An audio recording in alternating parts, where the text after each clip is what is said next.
Se você chegou até aqui, me conta de onde está assistindo. Quero saber até onde minha voz consegue alcançar, porque hoje ela vem de um lugar onde o silêncio quase me matou. O cheiro do arroz queimado ainda me embrulha o estômago. Tem dias que basta o som da panela chiando para me tirar do presente e me arrastar de volta para aquele lugar.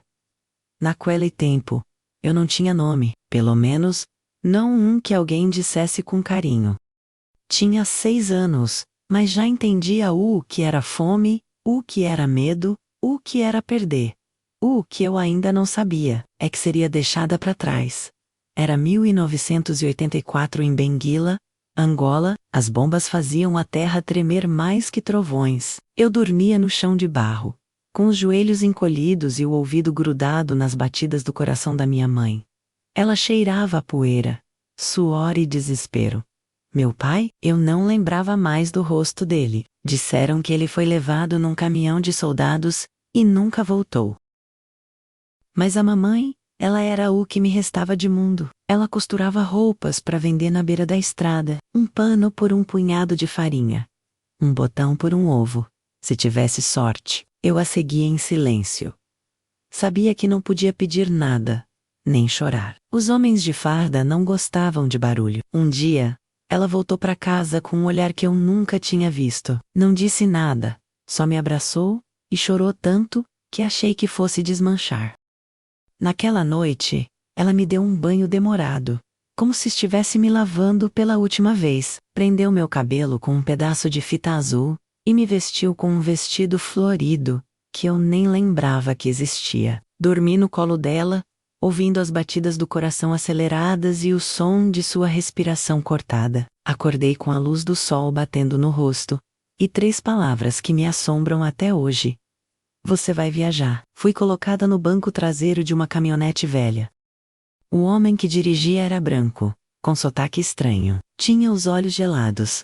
Olhou para mim como quem olha para uma caixa. No colo dele, um saco de arroz e uma vela branca. Olhei pela janela e vi minha mãe parada na beira da estrada, imóvel. Seus olhos estavam vazios, como se ela já tivesse me enterrado. Ela não acenou. Ela não chorou.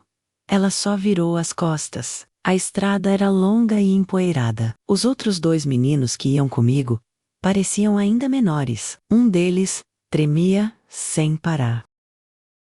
O outro não falava. Quando a fome apertava, o homem jogava pedaços de pão seco para a gente, como se alimentasse galinhas. Ninguém perguntava nada. Ninguém explicava nada. Eu só sabia que estava indo para um lugar onde minha mãe não estaria. E isso doía mais do que qualquer tapa que já tinha levado na vida. Chegamos a um porto escondido. Era noite. Fui colocada dentro de um compartimento escuro, entre caixas e sacos. O cheiro era de óleo e coisa podre. Lá dentro, o ar era pesado e quente. O navio começou a se mover e meu estômago virou. Uma mulher apareceu com uma garrafa de água e apontou que deveríamos ficar em silêncio. Eu obedeci. Por dias, eu obedeci. Aprendi a prender o choro na garganta e a engolir o medo seco, como se fosse remédio. Quando o mar ficou bravo, um dos meninos começou a gritar. A mulher o calou com um tapa e nos mandou ficar deitados. Ele tremia, babava e depois parou. Ninguém explicou nada. Enrolaram o corpo dele num cobertor e o jogaram no mar, sem uma palavra. Foi ali que eu entendi. Crianças como eu não tinham direito nem de morrer com nome. Eu encostei a cabeça na madeira e jurei para mim mesma que nunca mais ia confiar em ninguém. Você sabe o que é desaparecer viva? Eu sei. É quando você ainda respira, mas ninguém te vê. É quando seu nome desaparece antes mesmo do seu corpo. E foi assim que começou minha nova vida. Vendida, trocada, esquecida. Tudo por um punhado de arroz. O tempo dentro daquele navio não podia ser medido em dias. Era contado pelas dores no estômago, pelas gotas de suor que escorriam do couro cabeludo e se misturavam com lágrimas que a gente fingia não ter. Havia um homem que ficava de guarda na escotilha. Os olhos dele eram vazios como os da minha mãe quando me deixou. Ele dizia coisas em outra língua, Às vezes, ria sozinho. Outras, cuspia no chão perto dos nossos pés. Eu lembro da primeira vez que vomitei sangue. Era uma mistura de enjoo, fome e medo. A mulher que nos vigiava bateu com um pano molhado no meu rosto e disse que eu precisava resistir. Resistir era a única palavra que ela dizia em português. Mesmo sendo uma ordem, aquilo grudou em mim como promessa. Eu repeti baixinho: resistir, resistir, resistir. Como se meu corpo só se mantivesse vivo por ouvir aquela palavra. Quando o navio parou, o silêncio virou uma sirene nos meus ouvidos. Fui puxada pelo braço e colocada em um caminhão coberto com lona.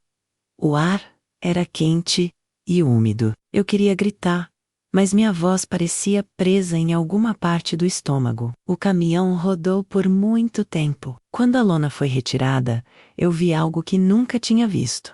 Árvores verdes e densas, céu azul sem fumaça, e pássaros que cantavam como se não soubessem o que é guerra. Fomos levados para uma casa grande, com varanda e janelas de madeira que batiam com o vento.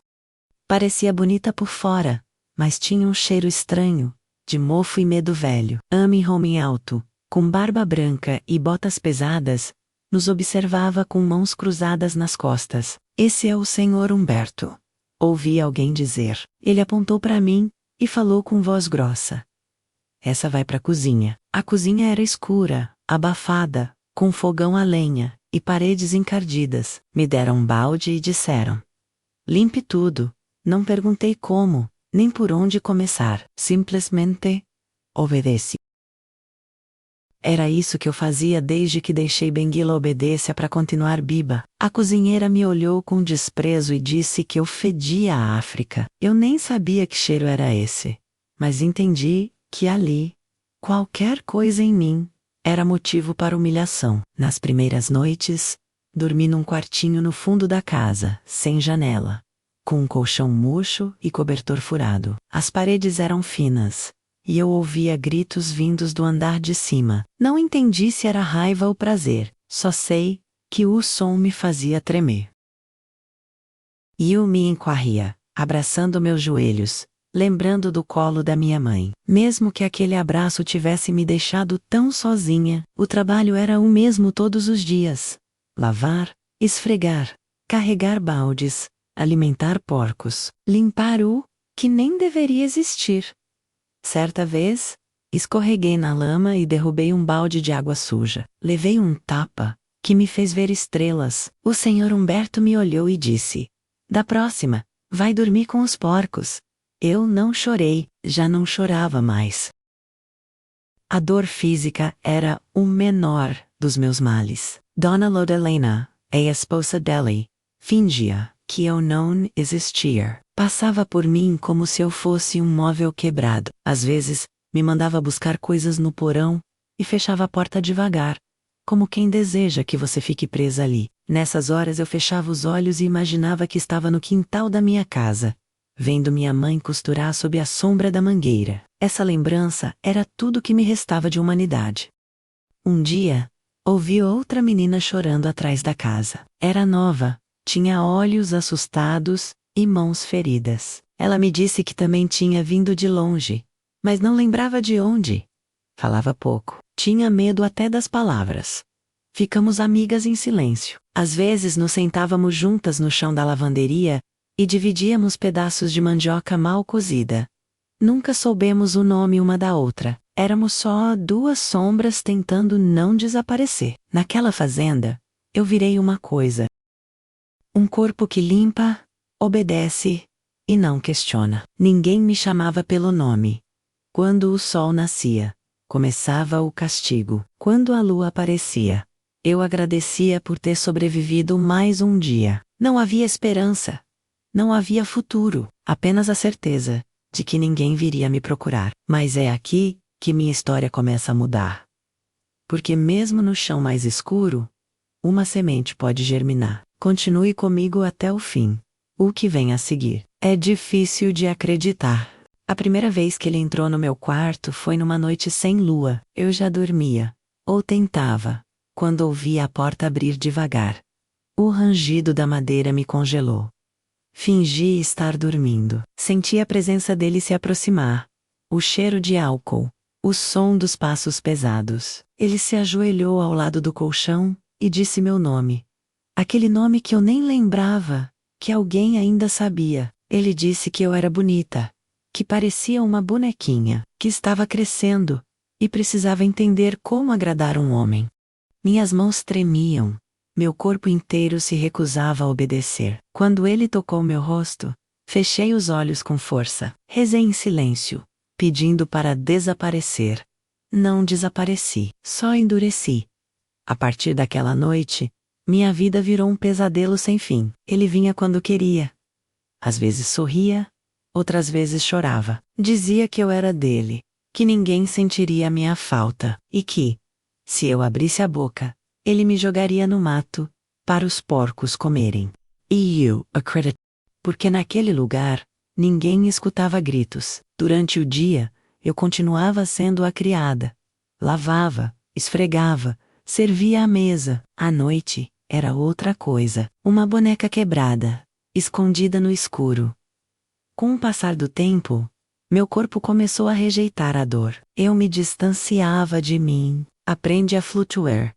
Como se pudesse sair do corpo e observar de longe. Era a única maneira de sobreviver. Os olhos da outra menina começaram a mudar. Ela percebia. Um dia, me entregou um pedaço de pano dobrado. Dentro, havia um punhado de folhas secas. Me ensinou a fazer um chá que acalmava. Disse que a mãe dela usava isso para suportar dores. Eu não perguntei quais dores. Só agradeci com um olhar. Entre nós o silêncio dizia tudo. Certa vez, Dona Laudelina encontrou o pano com as folhas.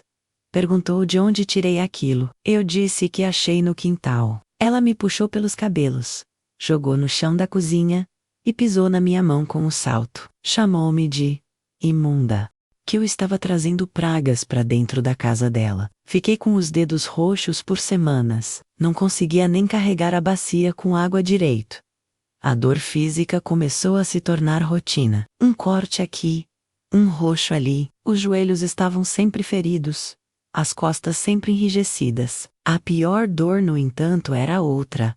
A sensação de que eu estava morrendo viva. Cada dia apagava uma parte de mim. Até meu nome, aquele que ele usava para me dominar, já não parecia mais meu. Lembro do dia em que descobri que meu sangue tinha descido pela primeira vez. Sozinha, sem saber o que estava acontecendo. Me escondi com vergonha. Usei pedaços de pano, folhas, qualquer coisa. Não sabia se aquilo era doença, maldição ou o início de mais sofrimento. Naquele momento, desejei nunca ter crescido. Havia um espelho quebrado nos fundos da casa. Eu o encontrei por acaso, enquanto catava lenha. Olhei meu reflexo pela primeira vez em meses. Não reconheci o rosto que me encarava. Os olhos eram fundos, os lábios rachados, o cabelo embaraçado. Tive medo daquela imagem. Não parecia uma menina, parecia um vulto esquecido. Algumas noites, eu sonhava que minha mãe vinha me buscar, que batia na porta com força, me abraçava e dizia: "Me perdoa." Mas no sonho, eu não conseguia responder. E quando tentava, ela já tinha virado de costas. Acordava com o peito apertado, molhado de suor, com um gosto de terra na boca. A saudade se misturava com raiva. Por que ela me deu? Por quê? Comecei a colecionar pensamentos de fuga. Imaginava caminhos, rotas, possibilidades, mas cada vez que olhava o portão, lembrava dos gritos dos porcos e da voz dele dizendo que ali era meu fim. Eu era só uma criança, e ele era um mundo de medo. Como escapar do próprio mundo? Até que um dia, algo mudou. Um acidente, pequeno, mas poderoso, acendeu uma faísca dentro de mim. Era como se uma brisa entrasse pela fresta do quarto escuro.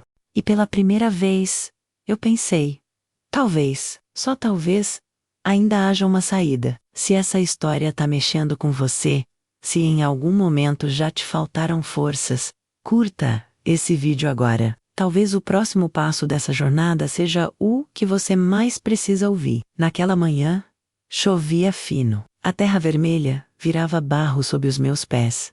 E os baldes que eu carregava deslizavam das mãos sem força. Foi quando escorreguei, bati a cabeça numa pedra e apaguei. Acordei horas depois, em uma cama desconhecida, com um pano úmido na testa, e uma mulher, me observando com olhos assustados. Eu não sabia onde estava, mas senti, pela primeira vez em muito tempo, que estava longe daquela fazenda. Descobri que havia sido encontrada caída na beira da estrada, por um lavrador chamado Seu Tião, que me levou até a casa de sua irmã, Dona Nair.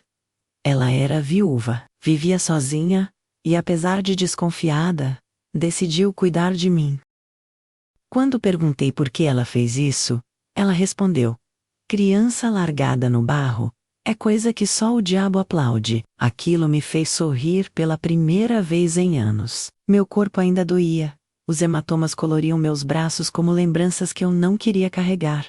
Mas Dona Nair não me fazia perguntas, não insistia em saber de onde eu vim, apenas me oferecia comida quente, cobertores limpos e silêncio respeitoso. Era como se ela entendesse que algumas dores precisam do tempo certo para virar palavras. Nos primeiros dias dormi pouco, tinha medo de acordar de novo na fazenda. Me levantava no meio da noite para verificar se a porta estava trancada. O som da chuva no telhado me lembrava do navio, e eu me encolhia. Mas Dona Nair deixava um lampião aceso, e só esse detalhe já me dava um tipo de paz que eu nem sabia que existia. Com o tempo, fui ajudando na horta, varrendo o quintal, lavando a louça. Ela dizia que eu tinha mãos boas, firmes, de mulher de verdade. Eu gostava de ouvir isso.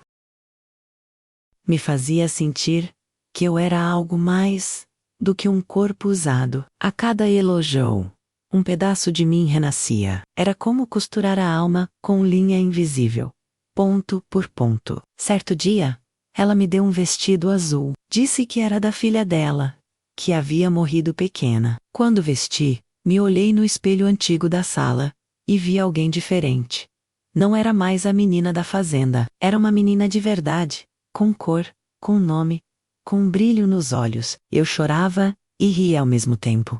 Dona Nair me abraçou, apertado, sem dizer nada. Esse silêncio doía menos que qualquer palavra. Ela me levou para a igreja. Lá, conheci outras crianças que riam alto, cantavam, faziam desenhos com giz colorido. Eu não sabia brincar, me sentava no canto e observava. Mas aos poucos fui sendo puxada para dentro daquele mundo. Uma menina me deu um lápis de cor e disse: desenha o que você quiser. Eu desenhei uma árvore com raízes profundas e galhos que tocavam o céu. Na casa de Dona Nair, cada dia era uma cura. Descobri que gosto de costurar, como minha mãe fazia. Aprendi a cozinhar bolo de fubá e a lavar roupa no tanque cantando baixinho. Quando Dona Nair adoeceu, cuidei dela como se fosse minha avó. Massageava suas pernas, trazia chá, segurava sua mão até ela dormir. Pela primeira vez, eu não era só cuidada, eu cuidava também. Foi ela quem me incentivou a estudar. Disse que uma cabeça cheia vale mais que uma barriga cheia.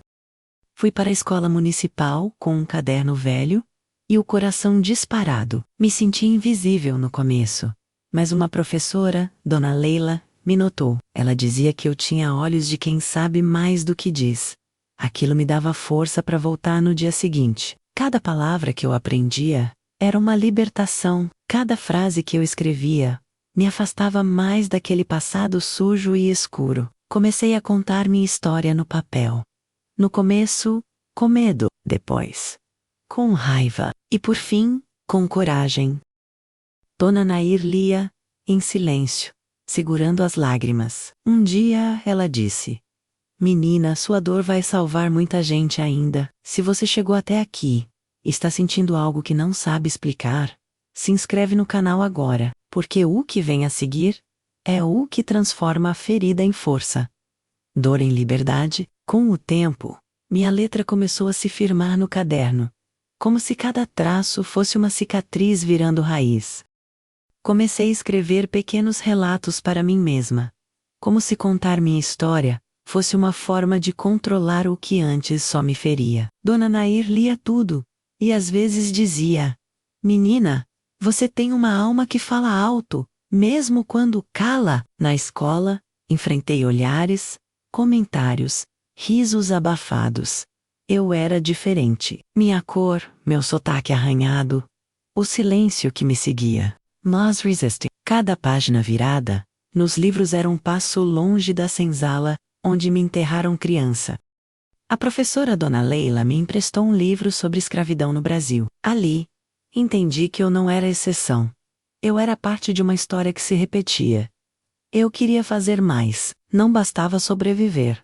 Eu queria existir de verdade. Com o incentivo de Dona Leila e o apoio incondicional de Dona Nair, entrei num projeto da igreja que oferecia aulas de costura e alfabetização para jovens vulneráveis. Eu não era mais só aluna, eu ajudava as mais novas. E quando contava minha história para elas, via nos olhos delas algo que reconhecia: coragem. Anos depois, já com 17, fui chamada para dar uma palestra no centro comunitário. Falei sobre trabalho escravo, abuso e reconstrução. Tremia por dentro.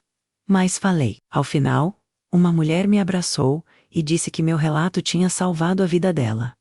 Nunca esqueci daquele momento. Pela primeira vez, percebi que minha dor tinha virado ponte e que eu podia ser essa travessia para outras. Mas meu passado ainda me prendia por fios invisíveis. Eu não tinha documentos. Não existia no papel. Era como se minha história só começasse do momento em que fugi da fazenda. Procuramos ajuda jurídica. Foi um processo lento, humilhante, cheio de perguntas e desconfianças. Mas no fim, recebi um nome verdadeiro. Um número, uma certidão. Eu existia. E com isso, chorei como se nascesse de novo. Decidi estudar mais. Prestei vestibular para serviço social. Passei com dificuldade, mas passei. Na faculdade encontrei outras histórias, como a minha, meninas negras, periféricas, sobreviventes. Fiz parte de um grupo que denunciava abusos, acolhia vítimas e criava redes de apoio. Ali, minha voz se tornou um instrumento de guerra menos, mas uma guerra por justiça. Dona Nair já estava velhinha, as pernas inchadas, os olhos cansados, mas me esperava todo dia com um café passado e o orgulho nos olhos. Um dia, sentei ao lado dela e disse: "A senhora me salvou." Ela respondeu: "Quem se salva é quem escolhe viver, menina. Eu só te segurei para você não cair de novo." E eu ri e corei. Aquele colo tinha se tornado meu lugar no mundo. Quando ela faleceu, o vazio foi imenso. Eu segurava a mão dela enquanto ela partia. Disse que um dia contaria nossa história para o mundo. Ela sorriu e partiu em paz. Cumpri minha promessa. Comecei a escrever um livro. Cada página era uma ferida cicatrizando. Não escondi nada, nem as partes mais sujas. Porque a verdade, mesmo dolorida, liberta. Durante uma das entrevistas que dei após publicar meu livro, uma jornalista me perguntou: se pudesse voltar no tempo, mudaria alguma coisa? Eu respondi que sim. Mudaria o olhar da minha mãe naquele dia. Aquele olhar vazio me perseguiu por anos, mas hoje eu entendo que ela também foi vítima. Que a guerra, a fome, a miséria quebram mães também. Então decidi procurar por ela, não para cobrar, mas para entender. Pedi ajuda à embaixada, a órgãos mentais. Procurei registros, listas de refugiados. Foi uma busca longa, silenciosa, às vezes desesperadora. Mas um dia, recebi uma carta com um selo de Angola. Meus dedos tremiam enquanto abria. Dentro, só havia uma frase escrita à mão: "Você ainda me perdoa? Se essa história tá te tocando de alguma forma, comenta aqui embaixo com uma palavra: renascimento. Quero saber quem está comigo até aqui nessa travessia." O envelope tinha cheiro de poeira e lembrança antiga. Li a frase dezenas de vezes. "Você ainda me perdoa?" Era a letra da minha mãe. Reconheci o traço curvado das vogais, as letras tremidas, como se cada palavra tivesse sido tirada com pinça da alma. Senti meu peito apertar, como se algo muito antigo ainda estivesse lá, esperando por esse momento. A carta trazia um endereço de Luanda e uma data de internação. Descobri que ela estava viva, morando em um abrigo de idosos doentes, mantido por uma organização não governamental internacional. Entrei em contato com a organização, expliquei quem eu era. A mulher do outro lado da linha ficou em silêncio por um tempo e então disse: "Ela fala de você todos os dias. Diz que perdeu a filha no tempo."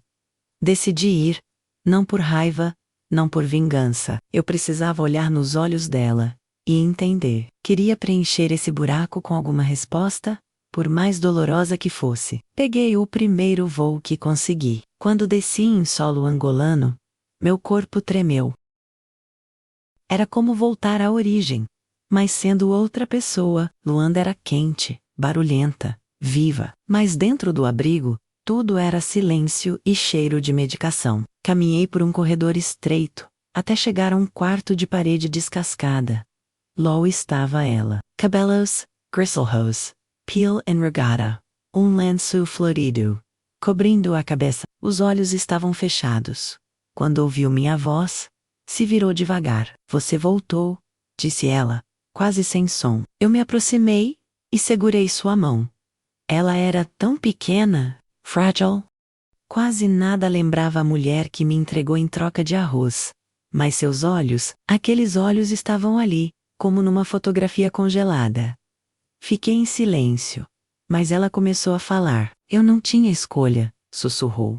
"Eles vieram. Disseram que se eu não entregasse você, levariam os dois. Preferi perder uma do que enterrar três. Eu acreditei que você teria uma chance." Eu estava morrendo por dentro desde aquele dia. Minha boca ficou seca. As palavras pareciam pedra na garganta. Mas então respirei fundo e disse: "Eu sobrevivi." Ela chorou. E por um tempo, só ficamos ali. Duas mulheres com histórias despedaçadas, tentando costurar o que sobrou com lágrimas e mãos trêmulas. Eu perdoei, não por ela, mas por mim. Carregar aquele ódio era carregar a corrente que me prendia ao passado, e eu queria finalmente ser livre. Fiquei com ela por alguns dias, contei minha história, mostrei fotos, vídeos das palestras, fragmentos do livro. Ela ouvia em silêncio, os olhos marejados. Dizia que meu rosto era igual ao da avó. Uma noite, antes de dormir, segurou minha mão e disse: "Você é a mulher que eu sonhei ser, mas nunca tive coragem." Na despedida, ela me entregou um retalho bordado com meu nome. Disse que o guardava desde que eu nasci. Eu o segurei contra o peito como quem segura um pedaço de si. Sabia que aquele encontro não curava tudo, mas curava o suficiente para continuar em paz. Voltei para o Brasil, com menos dor nos ombros. Recomecei com mais leveza. Retomei os projetos sociais, ampliei os atendimentos a vítimas de tráfico humano, escrevi artigos, dei entrevistas. Minha voz agora era ouvida. Meu nome estava em cartazes, mas meu coração ainda era o mesmo. O da menina que sobreviveu escondida num quarto escuro, mas que um dia viu a luz por uma fresta. Se você conhece alguém que precisa perdoar ou ser perdoado, compartilha esse vídeo. Às vezes, o que separa dois destinos é só uma palavra dita no tempo certo. Voltar para o Brasil depois daquele reencontro com minha mãe foi como atravessar uma ponte que eu nunca imaginei ter coragem de construir. O passado continuava lá, mas ele já não me prendia. Ele me moldava assim, mas não me definia mais. Agora, eu era inteira menos feita de dor, mas também de escolha. E eu escolhi transformar o que me destruiu em força, para levantar outras. Criei um projeto, com o nome dela: Aurora de Esperança. A ideia era simples, mas necessária. Oferecer acolhimento psicológico, assistência jurídica e capacitação profissional para mulheres e crianças vítimas de tráfico humano e escravidão doméstica. A cada história que eu ouvia, me via refletida. Cada rosto, uma memória. Cada cicatriz, uma irmã de destino. Fui convidada para palestrar em escolas, fóruns, universidades. Algumas pessoas me chamavam de inspiração. Outras me perguntavam como consegui perdoar. E eu sempre dizia: o perdão é uma chave que abre a porta do próprio cativeiro. Guardar rancor só me manteria presa a tudo o que lutei para deixar para trás. O livro que comecei com o incentivo de Dona Nair virou realidade. Intitulei Vendida por Arroz. Sim, direto assim. Porque era verdade nua, era o título que denunciava, que feria, que abria caminho para o incômodo. E era no incômodo que muita gente acordava. Recebi mensagens de todo o país. De mulheres que, por minha história, decidiram denunciar. De homens que se perguntaram onde falharam. De jovens que passaram a olhar com mais empatia quem não tem voz. Fundei uma ONG, Biarrei, por comunidades. Conheci histórias que ainda me tiram o sono. Crianças acorrentadas por dentro, mulheres silenciadas por olhares, vidas suspensas pela invisibilidade. Em cada uma, eu via a menina que um dia fui, e com cada uma eu dizia: você não está sozinha. Mas o reconhecimento nunca foi meu objetivo.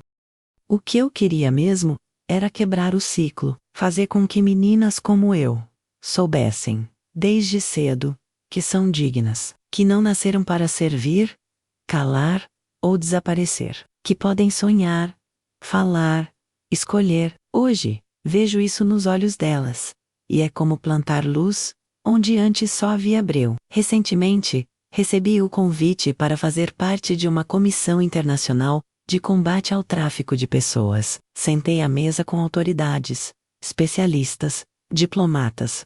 E ali, naquele salão frio e formal, me lembrei da cozinha escura da fazenda, da primeira vez que ouvi meu nome usado como ameaça. Agora, aquele mesmo nome era respeitado, escrito em crachás, citado em artigos. Quando olho para trás, não faço isso com amargura, faço com respeito à menina que sobreviveu, quando tudo dizia que ela não podia.